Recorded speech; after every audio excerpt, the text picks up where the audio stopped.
Thank you for tuning in to the best parenting show on the internet, Post Daily Dose. It's the Post. It's the Post. It's the Post. The Post Daily Dose. It's the Post. It's the Post. It's the Post. The Post Daily Dose. It's the Post. It's the Post.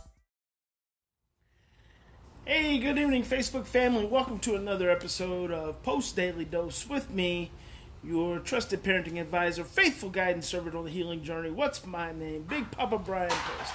Hope everyone is doing fantastic today. I hope it's been a great day for you. Today, my mother called me and she said, the Muppets have a new Muppet, and it is a foster child. Her name is Carly. So I did a little research and looked it up. Carly the foster child is now in the Muppets, and I suppose this is Foster Care Awareness Month, so this was a good month to introduce a foster child in the Muppets. And I posted the link to the episode in the title for tonight, so you guys won't have to look far. And it was pretty cool, actually, and it tied right in with what I was going to talk about this evening, was the security factor of foster care, and when children ask, how long am I going to be here, and one of the ways that you can handle that. And the episode was about Carly losing her placemat for the dinner table, which is where there's all this certainty and there's a security at the dinner table because everyone had their placemat and everyone knew where to sit. And when she was showing Elmo his place, showed him his place, his guest place, and then got to her place, and all of a sudden her placemat was gone, and she had a little meltdown, and she didn't want to talk about it.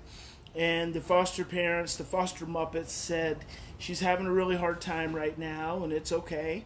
You're safe. That was so cool. And basically took her to the side to talk about it. And then eventually, of course, Elmo finds the Carly placemat underneath the pizza box. Fantastic.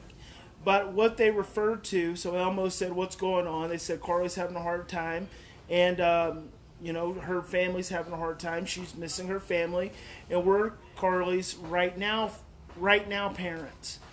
And I had to think about that for just a little bit. Right now parents, or right now family, kind of what I thought about that. And it makes a lot of sense because foster children oftentimes want to know, is this going to be the place where I'm going to be? A lot of these children come into care, they have their first foster placement, and then a lot of them, years later, have had multiple foster placements.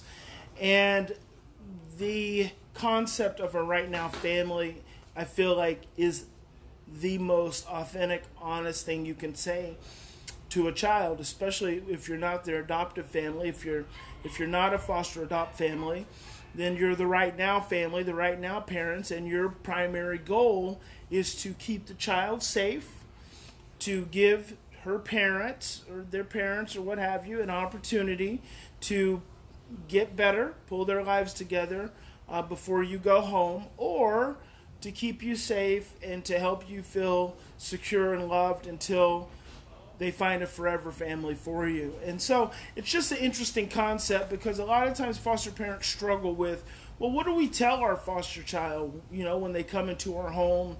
How long are we going to be here? We can't say we're going to love you forever. You may not even say that you love them. And there's nothing wrong with that. And I think sometimes people move too fast with children and use of the word love. They move too fast with children and use of the word mom and dad. And really, those are concepts and experiences that you need to allow the child, especially a child in foster care, let them have some flexibility to communicate however that feels safest and the most secure for them, because not every foster child is going to want to call their foster parent mom or dad. Not every foster child is going to want to say to their foster parents, I love you. They won't feel safe. Some adults struggle with using the word I love you. It's the same way with hugging. Not every foster child is going to feel comfortable giving a hug. You have to keep in mind where these children come from and what their blueprints and what their imprints may be and their experiences have been. And then you have to get in a state of attunement. You have to attune and align with where they're at. Instead of asking them to be where you're at, you get into the flow, and it's very much a vibration of where they're at and how you can learn to dance to whatever rhythm that's moving their spirit. That's how you're going to ultimately feel the most consistent and the most predictable and the safest with this individual, with this child. The other thought I had with that was the whole thing about touching.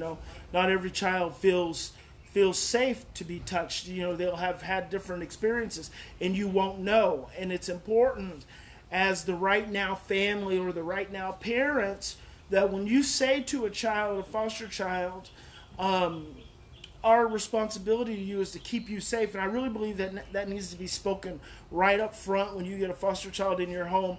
There are a couple very important things you need to say. Number one, our responsibility to you is to keep you safe. Number two, the adults in this home don't have sex with children. That's really important to say, especially if a child has a sexual abuse history. Number two, the adults in this home don't use physical violence against children, so we don't abuse. And number four, you are always going to have the right to food and to the ability to feel safe. So I feel like that's just really important to say as soon as the foster child enters your home. And even though, that sounds to some people that sounds like, oh my gosh, you want to say to a child that adults don't have sex? Well, some children grew up having sex with adults.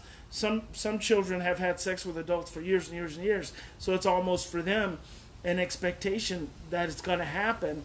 It's just a matter of when.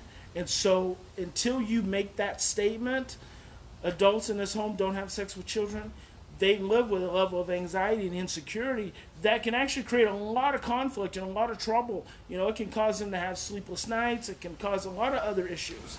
So it's just better to get it right out front and to make the statement and help them achieve that level of security, that level of certainty that you are there to provide them. And so being their right now parents, being their right now family is pretty cool. So watch the episode, and I would actually encourage you, foster parents, adopted parents, I would watch it with your children. I think it's a very cool episode.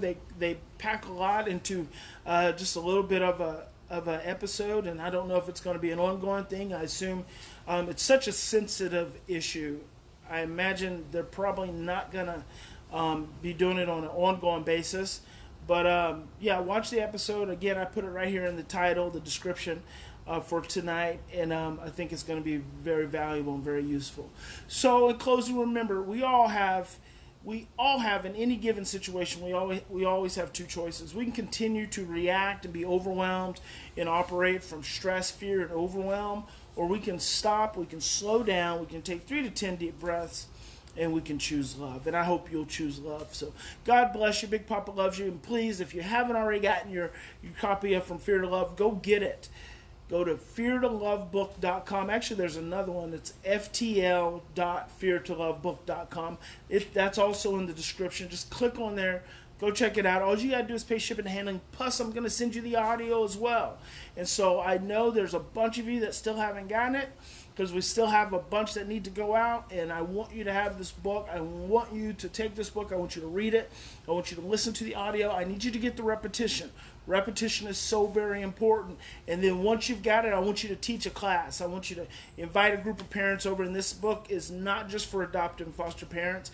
It's for all children, any child with a diagnosis, any child, any family that's been struggling. Get the book and read it. It's going to give you a core concept, a core understanding, and then share it with someone else. And that's just going to be a super amazing thing. Hey, Brenda, and hey, Shaylee, and hey, Stefan. All right, guys. So good night. We'll talk to you tomorrow.